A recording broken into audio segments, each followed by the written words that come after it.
Pernahkah kalian merasa ada sisi diri kalian yang seolah berada di luar jangkauan? Seperti ada lapisan tersembunyi dalam kepribadian kalian yang sulit untuk diungkapkan. Carl Jung, pendiri psikologi analitik, menyebut bagian diri yang sulit dipahami ini sebagai the shadow atau bayangan.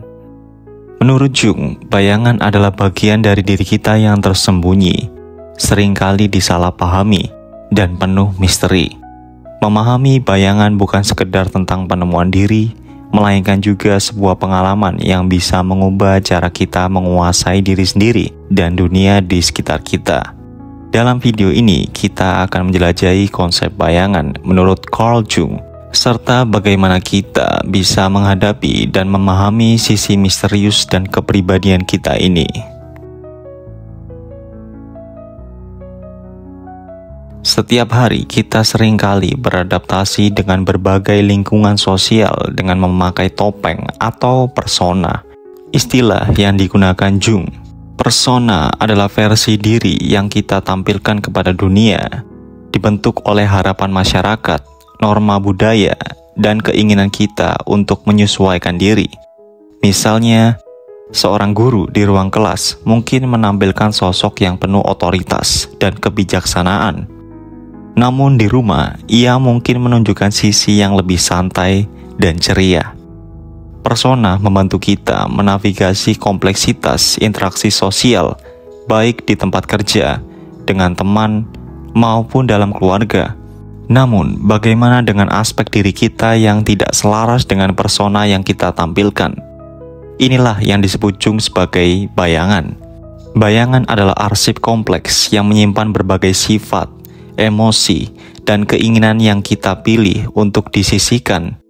Misalnya, seseorang yang perfeksionis di tempat kerja mungkin selalu terlihat tenang dan terkendali, meskipun di dalam dirinya ada rasa frustasi atau kemarahan yang tersembunyi. Emosi-emosi ini tidak hilang, melainkan tersimpan dalam bayangan, menunggu untuk dijelajahi. Namun bayangan bukan sekedar tempat untuk menyimpan hal-hal negatif. Ia juga bisa menyimpan kualitas positif yang kita tekan karena dianggap tidak sesuai dengan citra diri yang ingin kita pertahankan. Seiring waktu, bayangan menjadi campuran dari berbagai emosi, bakat, dan keinginan yang tersembunyi. Ia beroperasi di alam bawah sadar kita, seperti karakter terpisah dalam cerita hidup kita. Karakter ini memiliki naskahnya sendiri dan bisa muncul secara tak terduga.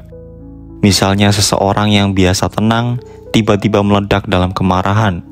Itulah bayangan yang muncul, menunjukkan sisi diri yang selama ini tersembunyi. Mengapa bayangan penting? Karena ia menyimpan wawasan mendalam tentang siapa kita sebenarnya. Seperti kata Jung, bayangan adalah masalah moral yang menantang seluruh kepribadian ego. Memahami hubungan antara persona dan bayangan adalah kunci untuk memahami kompleksitas sifat manusia.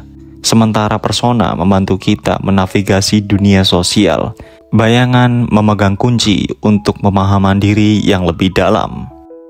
Salah satu cara bayangan muncul adalah melalui proyeksi. Proyeksi adalah ketika kita melihat sifat-sifat tersembunyi kita pada orang lain. Misalnya, jika kalian sangat ambisius, kalian mungkin memproyeksikan ketakutan akan kegagalan pada teman-teman yang kalian anggap kurang berambisi.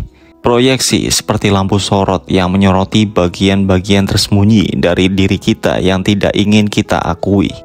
Ketika kita tidak menyadari bayangan kita, ia bisa mempengaruhi emosi dan tindakan kita. Dalam situasi penuh tekanan, bayangan bisa muncul secara tiba-tiba, seperti ledakan kemarahan atau perasaan tidak aman yang tak terduga. Jung mengamati bahwa bayangan menjadi sangat aktif pada momen-momen seperti ini. Lalu bagaimana kita menghadapi bayangan kita? Menghadapi bayangan adalah langkah penting untuk menuju pemahaman diri yang lebih baik. Dengan merangkul semua bagian dari diri kita, baik yang terang maupun gelap, kita bisa menjadi lebih otentik. Keaslian ini bisa meredakan perasaan bersalah, malu, dan keraguan diri yang sering menghambat kita. Misalnya, mungkin kalian selalu menjadi orang yang bertanggung jawab, tetapi di dalam diri kalian ada jiwa kreatif yang ingin bebas. Atau mungkin kalian selalu bermain aman, tetapi ada bagian dari diri kalian yang ingin mengambil resiko. Merangkul bayangan bisa membantu kalian memanfaatkan kekuatan tersembunyi ini, membuka jalan baru untuk pertumbuhan pribadi. Bagaimana cara menemukan bayangan kita?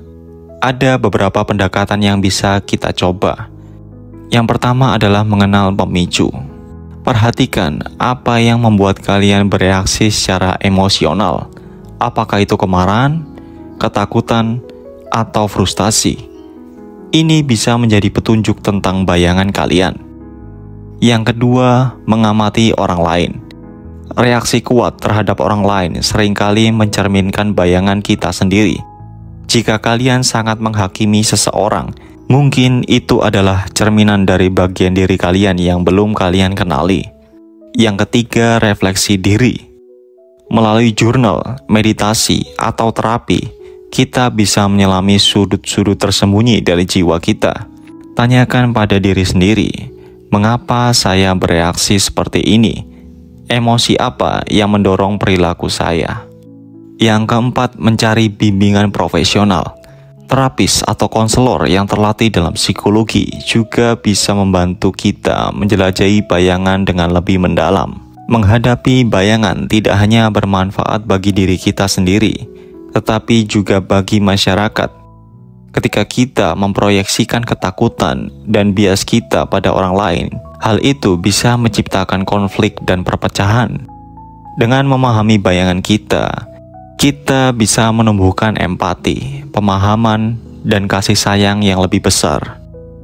Seperti kata Jung, dunia bergantung pada seutas benang tipis, dan itulah jiwa manusia.